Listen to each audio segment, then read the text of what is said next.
Hey y'all, so today we are back with another video. My name is Shania. I am a hairstylist and also the owner of Tiba Solutions, an accounting firm that helps business owners save money on taxes and provide financial organization to last long term. So in today's video, it's gonna be a sit down chit chat type of video where I just want to go through and just let y'all know about my origin story of becoming a business owner and my transition from being just a regular I'm a regular person who make money from doing a service to an actual business owner, because there is a complete difference. The purpose of the story time is to let you know firsthand on what happens when you do not have any financial management in your business. Is a terrible thing that I do not suggest anyone to partake in. I did when I first became a business owner, well, a person who provides services just to make money. But I've learned from it, and I want y'all to learn from my mistakes to better your business. So let's go ahead and get into the story. But I'm a hairstylist, and I also own an accounting firm. But being a hairstylist was my first business. Well, it was my first business. I've had little fake little businesses, but my first real business where I'm making some real money was being a hairstylist. So we'll start with that. So prior to me taking being a hairstylist serious, I used to do it here and there for my mom, my sister, or whatnot.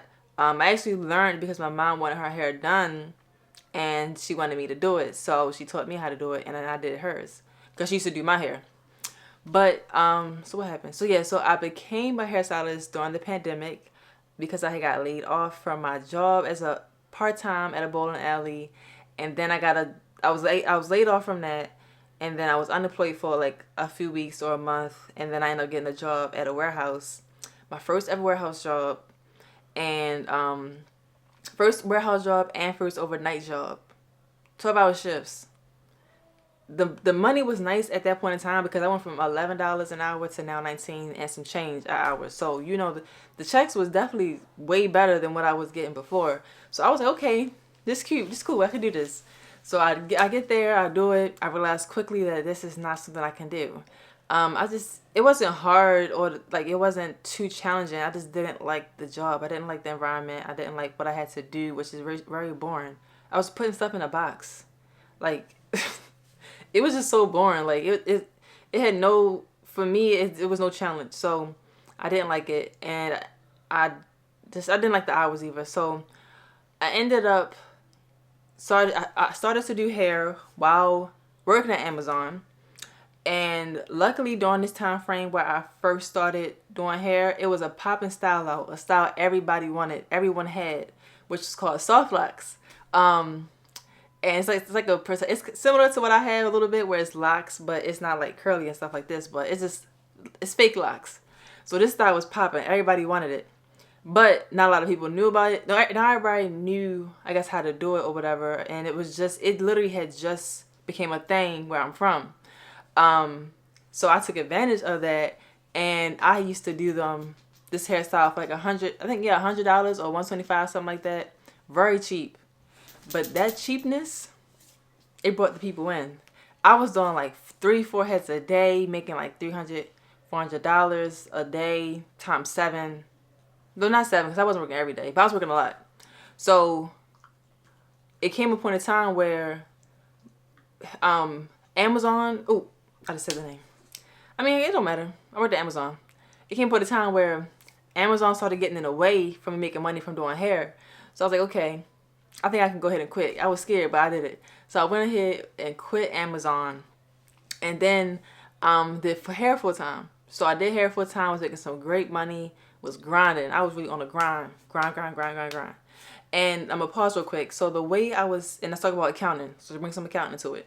So the way I was keeping track of my transactions and all that was I used Instagram. That's how I was making my clients. And then word of mouth went crazy. Like the people was coming. So I had Instagram is where I actually got my clients from. I was DMing every single person, DMing them my calendar, and then interacting with the person.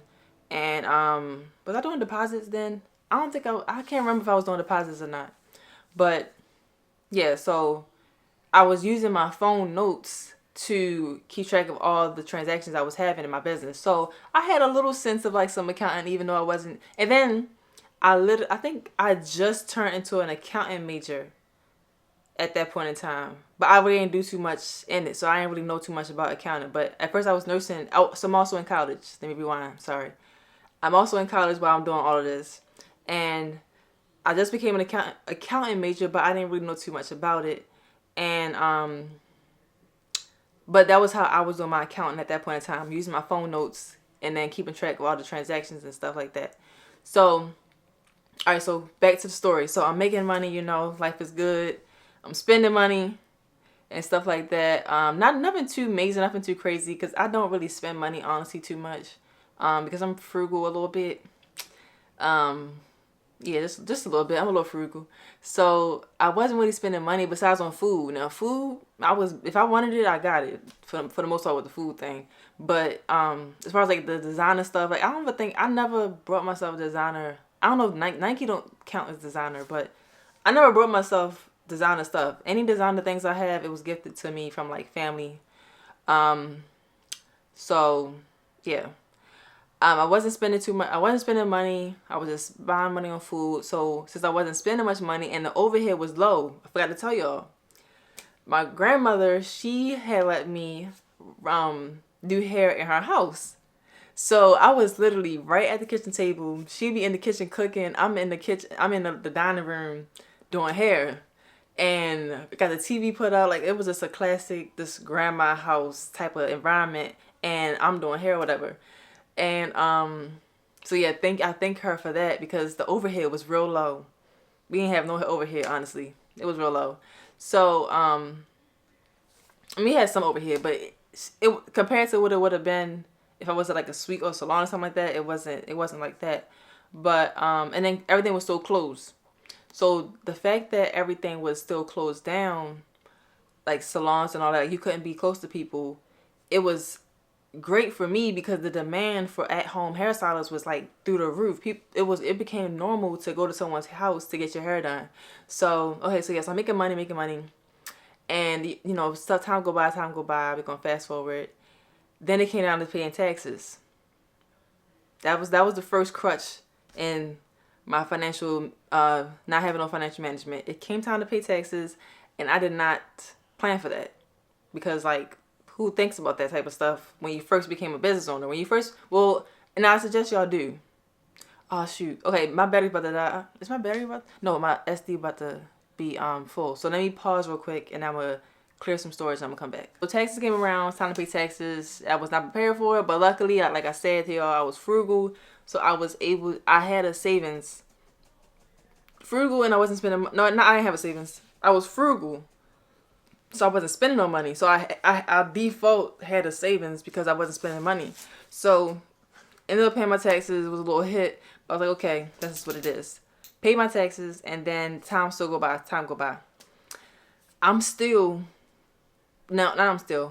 Now, the way I'm spending money is, I had a business bank account. Thankfully, I had the LLC, had the EIN, had the business bank account. I had that. But what I didn't have is the management part of managing my money. So whenever I needed money, I would go to my business bank account, Zelle myself the money. Needed money, went to my business bank account, Zelle myself the money. I didn't have a specific amount for me to be spending throughout the month. So if I wanted to buy some clothes and it cost $230, I would literally go to my business bank account and send myself the money. My car note was like $500 something dollars. I would go to my business bank account, send myself the money to pay my bills.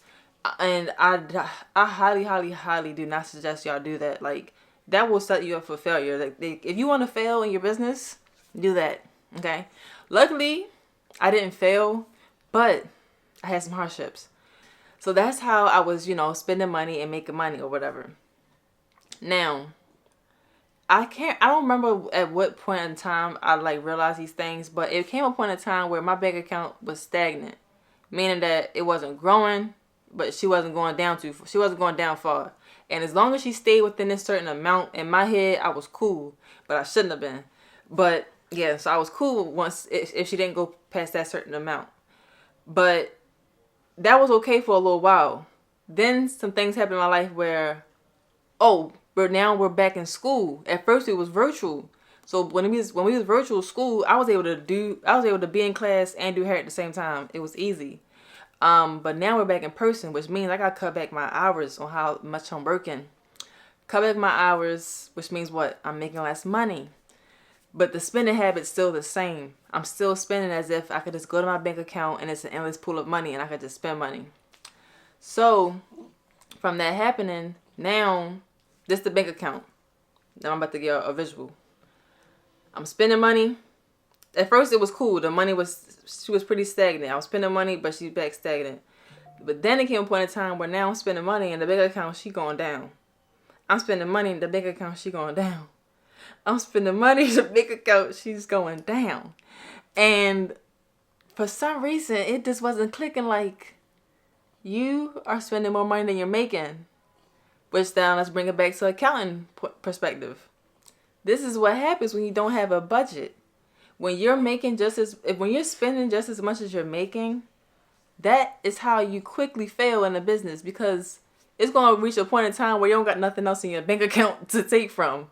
So this is why I want to advocate for y'all to have a budget, actively track your bank accounts, and stop spending like you got an endless amount of money in your bank account, because you don't. But yeah, that's dang, I lost my train of thought on where I was going. But okay, so she started going down. Finally, once it reached a point where it's like, all right, this account getting real low, let's reassess on what's going on. I finally realized, like, okay, I can't just live like, I can't just be taking money out of my account when I feel like it. I need to have some structure in my business, in my life, as far as my finances. And especially because, again, like I said, I'm not working as much as I was when I first started, but I still had the same habits I did when I first started. So that is when I implemented this system that I'm about to tell y'all about right now. Something that has allowed for me to sustain long-term in my business, something that you can implement to your business to help you to sustain. And I highly suggest you do it. I kind of pinpointed a few points inside of this video, but now I'm about to go through step by step. Well, not step by step, but all the components that you need to have within your business to help it to sustain. Okay, so 1, change your mindset that you need to take your finances serious. Second thing is, I need you to get a budget. I need you to look at your personal life, your business life, and separate your personal expenses from your business expenses and see how much you need on a month-to-month basis in order to sustain on at least paying your bills. Once you got the bills part down, then you're going to go ahead and add in some leisure, some money for you to spend when you want to. Add in a budget for your savings, any debt you need to pay off. You need to have a budget and stick to that budget, okay? 3, I need you to get an accounting system, okay? An accounting system, it doesn't have to be nothing fancy. Me personally, I'm an accountant, I'm experienced, so I don't need nothing too high tech to do certain things. I know how to do it by hand and stuff like that. So I use Google Sheet. It's something that's simple, it's free. Well, it can be simple. It also can be complex, but you don't need nothing too fancy. If you go to one of my previous videos in my financial bootcamp, I actually have a template for y'all to use that y'all can go ahead and download and use. So you need to get an accounting system. In this accounting system, it will keep track of the cash flow, what's going on in your business, what's coming in and what's going out. Okay. You need to have that because it will allow for you to know how much you're actually profiting. If you don't know how much you're profiting, then you could easily overspend your money. This is what had drastically changed the trajectory of my financial management, which is giving myself a specific amount a month, which correlates to my budget, and I send that over from my business bank account to my personal bank account. No more. Hold on, I feel like it like tilts a little bit. There's no more of this taking money when you need it out your bank account, because that is going to be your quickest way to failure in your business management, because you're going to feel like you have this endless amount of money and feel like you got it and feel like you could just spend it on whatever you want to spend it on, when in reality you really shouldn't and you really can't. So what I found is the best way to avoid that is by going back to your budget and sending that amount to your personal account and then allocating or dispersing that sum of money into different accounts, kind of like satellite accounts. By doing this, I find that it allows for me to not overspend and actually stick to my budget. Especially when money's digital, it's easy to just take the card and swipe. Take the card, swipe. You need this, swipe, swipe, swipe, swipe. Until you look at your bank account, and now you didn't realize you went over your budget. Those are things I do on a monthly basis, and I suggest that you do it in your business because it will help to bring some financial management to your business. It doesn't matter how big or small your business is. I've came across podcasts and interviews and stuff of business owners who make a lot of money and have no management, and I've came across people who don't make much money and don't have management. So it doesn't matter how much money you make. Financial management in your business is the key to success in any industry. Every single industry, if you have to have financial management. Like, that's one thing that's like absolute. I think that's the word. Like, meaning like all, literally. I can't think of no business that can live without any financial organization or financial management and survive long term. Like, even a scammer, like, even if you're a scammer, you still got to have some type of financial management, because if not, you're going to run out of money and then be at zero, and then could go to being homeless or something like that. So, like, it's no type of industry that does not survive, that cannot survive without financial management. So I suggest you go ahead, rewatch this video, send this video to a business owner you know, but rewatch this, take some notes, and actually implement these things into your business, because I'm telling you, I'm speaking from experience. You need to have financial management. It was a point in time where I wasn't an accountant and I didn't know these things. But even not being an accountant, it's not an excuse to not know the things you're supposed to do in your business. You have to do your due diligence as a business owner to figure things out. So that's why I'm here, to give y'all some resources, some information on how to become a financially organized, financially managed, financially savvy business owner, especially if you're on a low budget, because accountants can be expensive. Like, I'm an accountant. I know accountants can be expensive, and I was once in the shoes of a new business owner where I couldn't afford an accountant, but I need the information that they have, but I just couldn't afford it. So here you go. Here's the information for free. So those are the things that I do on a month-to-month basis to make sure that I'm able to sustain long-term in my business. No one wants to grow a business for it to fail in a short amount of months. So I suggest you go ahead, rewatch this video, see if it's some things that you can implement into your business, which I'm pretty sure, I'm almost 100% positive it is. It's some things you can incorporate that you may not be doing already. If you're doing something new, leave a like, let me know in the comments, and subscribe for more content like this. And I will see you all in the next video. Peace.